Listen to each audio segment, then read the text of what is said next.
Welcome to the podcast. This is Mr. Ish. We're here at Kips Bay Boys and Girls Club, called their clubhouse.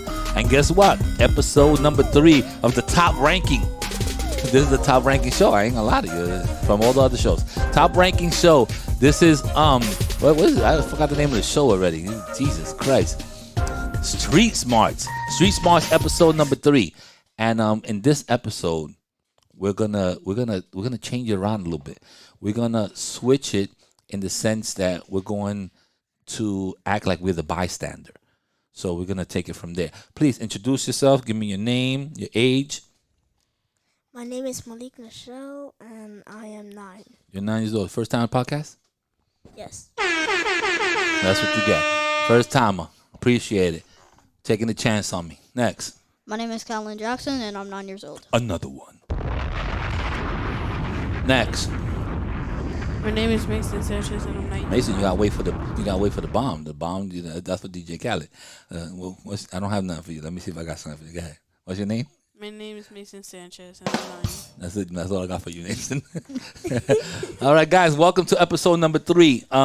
Top ranked show. Top rank. We got 5 shows, 5 different shows going on this year. You're the top ranked, not by much, but you gotta get those listeners out there. You gotta start sharing. Today we're gonna start talking about if we were bystanders. Someone explain or give me the definition of bystander. Yeah, Cal. Bystander is is basically a witness. A witness. That's what you are. If you were a witness to something, to someone being abducted, to someone, I hope we're not in this. Someone, being hit with a bat, a broom. I don't know what it is out here. But if you see these things, you're basically a witness, a bystander. What's important as a bystander, and no one mentioned this, I don't think. What's the important thing to know as a bystander or to do as a bystander? You want to go around? Let's start with you. What's the important thing to do as a bystander?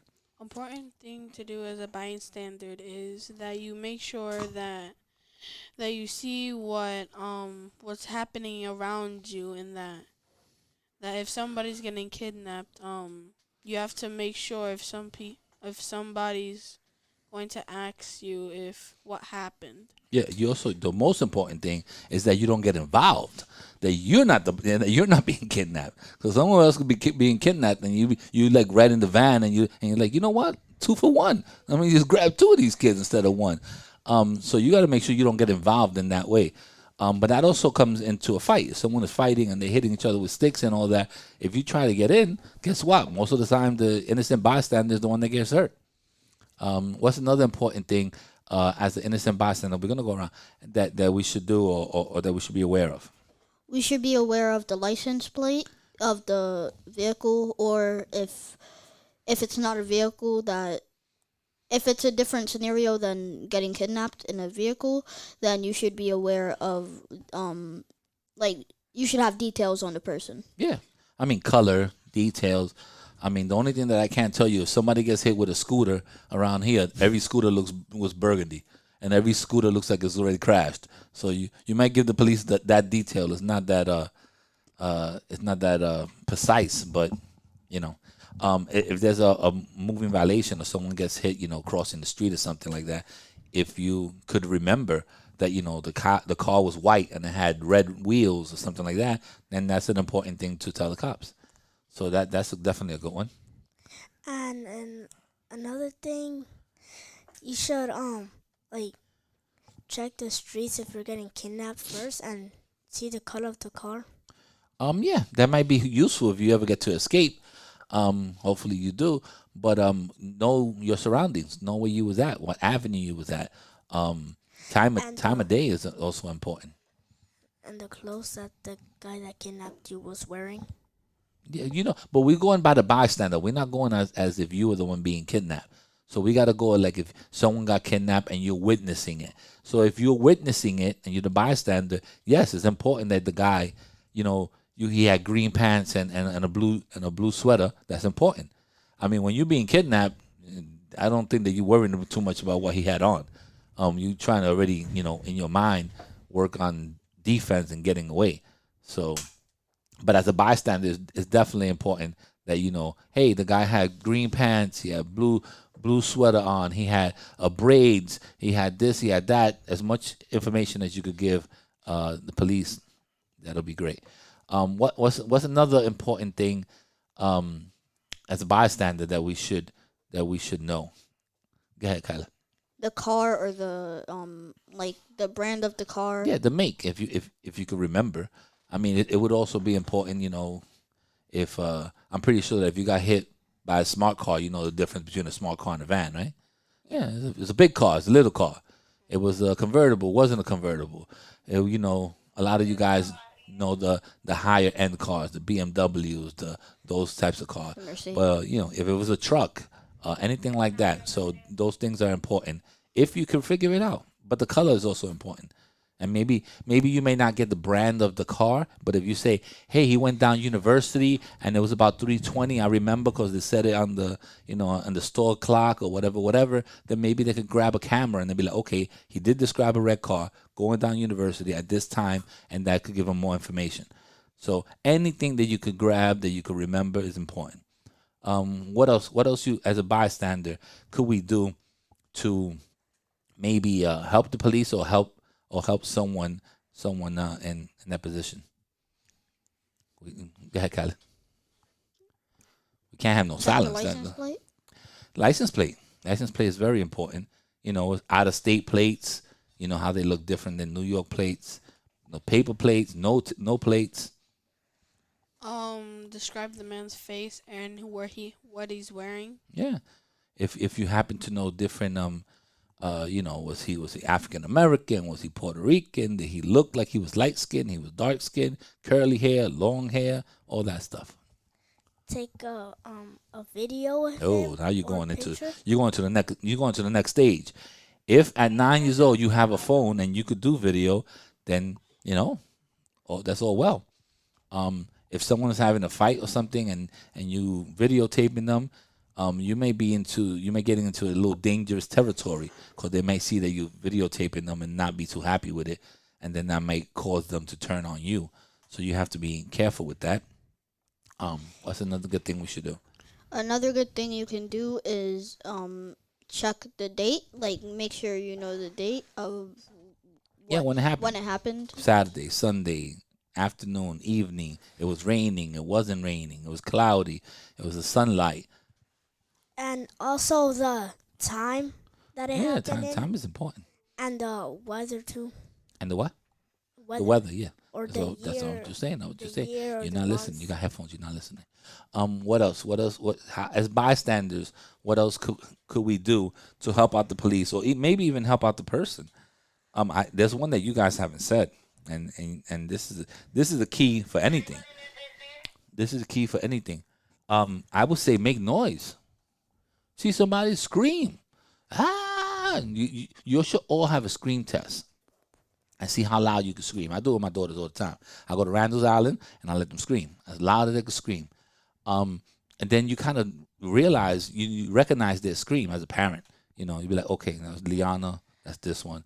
You recognize it. But if you try to make noise and all that stuff, people are going to turn around and look. So now we don't only have one witness. Now we have other people being witnesses, because they were like, I heard the kid scream. I turned around. I saw the van going that way. Yeah, it's true what he said. It was red. No, it wasn't red. It was like a burgundy. Oh, okay. And now you have more people that see it. So it's not just one person. You may have a group of people saying, or by screaming, the person might be like, oh, there's too much attention, and just let the person go.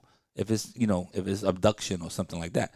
So screaming is important. If you're in trouble, scream. I mean, that's the best thing to do. You see somebody following you, act crazy. Go crazy on them. Just start in the middle of the street, start dancing. I don't know what you're going to do. Get some attention some way, somehow. Go ahead. Also, check if they have a firearm on them or any type of weapon. Yeah, if someone has a weapon, that now you're going into a different category. It's sometimes it might be a life or death. If someone is trying to grab you, you kick, you fight, you scratch, you bite, you do everything that you can. If someone has a weapon, you have to be aware of that. I don't, you may do the same thing. You may kick, bite, scream. You may do all that too. You never know. People get so nervous that they'll Try to get out of it any which way. What else? What else is important for us to realize? And we street smart is a very important thing. Sometimes being aware of we're gonna go into now the social media. You guys are into social media, Yes. yeah, all different types of social media. Definitely. You have to be aware that you don't know the person on the other end. The person that's talking to you be like, oh, I like Roblox. He could be my age. He could be 50 years old. And he's like, yeah, Khaled, I like that too. Oh, I like the Yankees. I got a Yankee hat too. Okay. What school you go to? All right, 206. Let me look it up, man. Let me find out where the kid is at. Oh, he in the BX? I'm over there with it. Oh, 2:30 you get out? Okay, let me stop in the corner. And they'll just start building a profile of you. If they really want to do this, that's how they start. Oh, so your parents are away? Oh, okay. Oh, so you're a 13-year-old girl? Oh, okay, that's so cute. Oh, you like braids? I like braids. Oh, you like this? I like this. And they want to make sure that they sound like they're a friend. Oh, but they like this. They like the same things I like. Yeah, sure they do. Unfortunately, this is the way they think. So it's very sad, but that's what these abductors think. Yeah, Kylie. You can also for the social media, you can make sure you can check if the app has any maps to track you, if they have a tracker on or anything like that. Yeah, I mean, if you have your phone and you have your, Find My Phone, your parents could track you. There's other devices now too. I'm mainly talking about Snapchat. Oh, Snapchat? Cause yeah, I don't do most of your Snapchat, friends- so I don't know how that rocks. Well, on Snapchat, people who you follow and they follow you, there's maps and you can see and you're able to see where people are. I actually have Snapchat. Let me see, but I only use the filters when my daughters want to take pictures, and then that's it. I never put nothing up. I don't do any of that stuff. I don't even know what's my ID number, nothing. So technically, I don't have Snapchat. I just use the filters when my daughters used to use it. They don't even use it anymore. For parents, and hopefully there'll be a parent that listens to this podcast, but you have to realize that everybody here is 9 years old. 9 and a 10-year-old. Yeah. Okay, 9 and 10 years old. My man is 10 years old sleeping. He must work late hours. So parents also have to understand that you have to do stuff that's age appropriate. So everyone here, we kind of went through it. Everyone has a YouTube account or could go on YouTube if they wanted to. At your age, you should be on YouTube Kids, and that's not your fault. That's your parents' fault. Your parents opened up the account for you. I'm sure they did. So somebody pressed 14 on it or 18 instead of your age, and that's how you have access to other things. Somebody did it because I think you have to don't they have to confirm it with an email and all that stuff. Yeah, it has to be confirmed with another email account. So somebody say yes to it, or you had access to your mother's phone or your dad's phone or grandma's phone, whoever it was. Yeah, okay, get out of here. And all of a sudden, you're talking to an adult and you're 9 years old. Well, my mom didn't do it. I just used her phone when she signed in. I never had a phone. I just really just used her account. She never made me an account. Okay, well, maybe she should make you an account and make sure that it's restricted. It has to have some restrictions for your age group. It's the same thing like the movies. You guys go to movies? Yes. Yeah. Okay, what's the last movie you saw? Also 2. Elsa 2? Yes. What's the last movie you saw, Kylie? Batman. Batman. What about you? Can I say multiple that I seen? No, I just need one. Venom, Let There Be Carnage. All right. Oh, it already sounds like it's a rated R movie. Is Batman rated R, you think? Or is it rated PG-13? The new one. I don't know. I don't know what's the rating. It's Usually is rated there one in between? PG-13. Some of them. Well, I don't know. In between PG-13 because it didn't have. There's PG-13. That means that it's supposed to be okay up to the age of 13, and there's I'm sorry, PG-13 to the age of 13, and then there's rated R. Usually rated R could be for language, it could be for action, it could be for content, like it could be about drugs, it could be about murders and stuff like that. Rated R. So, thank you for saying it. Rated R. If you went to go buy a ticket, you wouldn't be able to get in that movie theater. Like if you're like everybody here, Oh, that's us three. Are we going to movies? Oh, let me go buy a ticket. You shouldn't. They shouldn't sell you a ticket because it's a rated R movie. It's basically 18 and over. So that's something that your parents, said, hey, you know what? He could deal with it. It's action. He's not gonna think that it's real, and they took you to the movies. That's on their discretion. I just love rated R movies. I don't know why. They just Because they're rated R, and because you're not supposed to be watching it. You love anything that you're not supposed to be doing. I do too. I love everything I'm not supposed to be doing. oh really? That's how you grow up. It's just my mom People and stepdad people that do love it. what they're not supposed to be doing. No, it's my dad and stepmom that bring me there. Okay, well, that's their discretion. They're parents. They're the ones that could. If they feel that you can handle it, then that's different. Yep. I go to the movies. I watch rated G movies. I don't even go to the movies no more because I'm gonna tell you right now, I'm gonna fire stick it. That's the way I do it. And don't come get me, feds. You don't know who I am. But I just watch it. I watch it on Disney now, Disney Plus or whatever. Just, rated G movies. That's what I do. Hulu? Yeah. Hulu too. Hulu is really like TV shows, so there's not too many rated R. But my daughters don't have access to that. Everybody in my house has an Apple TV. They have Apple TV with Disney, regular TV, and Peacock or something like that. Like I don't. HBO Max? No, you crazy? Don't put no HBO Max in my daughter's TV. HBO Max has rated R stuff. They have all these documentaries about So does stuff. Peacock. Not documentaries about stuff like that, like what I'm talking about, rated R and NC-17 that HBO has. Nah, I'm not doing that. They got very colorful stuff. They got PBS Kids. They got Daddy, but I want no. They don't even bother asking me. My daughters don't even bother asking. But they're still young. Yeah, I'm gonna get to that age that my 13-year-old is gonna be like, she's gonna turn 13. She's gonna be like, but Dad, everybody's doing it. And I'm gonna be like, damn it. And I'm gonna have to make that choice. Okay, guys, so let's get to the end of this podcast. You fell asleep on me, man? All right, I'm just checking. So in conclusion, as a bystander, we should be aware of what's going on around us, aware of our surroundings. What you say? May I say it again? Aware of our surroundings. If I'm in the corner and something is happening, I got to be aware of what's happening behind me, on the side, over here, the light. Always check behind you when you're going inside an apartment, like your friend's apartment that you've known for a long time, and even your apartment.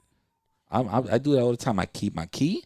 I look at the staircase. I go like this. So I'm by a staircase. I look, and I have no hesitation when I put my key in. It's a quick in and out. Like if I had a tail, sometimes I might even pinch it. I go like this. I close the door. Like I don't play around. You know how people put the key in and be like, oh yeah. No, I don't do none of that. I'm like quick. If you get off on the same floor as me, I'm not getting off on that floor. I know the 4 people that live on my floor. That's it. Yo, I look around. Getting off on this floor. You ain't maintenance. You ain't nobody. I know what's going on. Yo, somebody got off in 32. Man, it's not their floor. Where you going, Bobby? I tell him, where you going, Bobby? What else? Oh, hold on. He finished my story. In conclusion, that's what we're talking about. In conclusion, as a bystander, what's something that's important? We need to make sure that we tell the world what's going on. Check your surroundings. Check your surroundings. Also, every time you see fighting, look behind you. That's important. And look in front of you because you might also get punched in the face. Also, so look in front of you, look behind you. Also, when somebody else is fighting, you just when the direction that you're walking and they're fighting there, just walk the other direction. Definitely. Do not walk into something that's happening because you have to pass by to get to your house. If something's happening right by McDonald's and that's your destination, something's happening, guess what? My destination just changed. My destination is not McDonald's. I'm going to the Chinese spot and I'm gonna grab me 4 wings. So be aware of what's going on and do not go towards trouble. People love that. Oh, there's a fight over there, and they run right over there. Oh no, there's a fight over there. I'm over here, and I'm so far away from it. I don't need to know who fought, why they fought, what was nothing. I am going the total opposite way. Okay, Callie, you have the last voice. In conclusion, you should be aware of who's with you, what's happening around you, and why it's happening. Yeah. So if you're a bystander, you can say, this is happening, or this is happening. Well, sometimes we can't and- tell the why it's happening. Sometimes people just think evil, have evil thoughts, so we can't get into the why. But definitely, who's around you, who's with you, No, but like how it and started, all that kind stuff. of.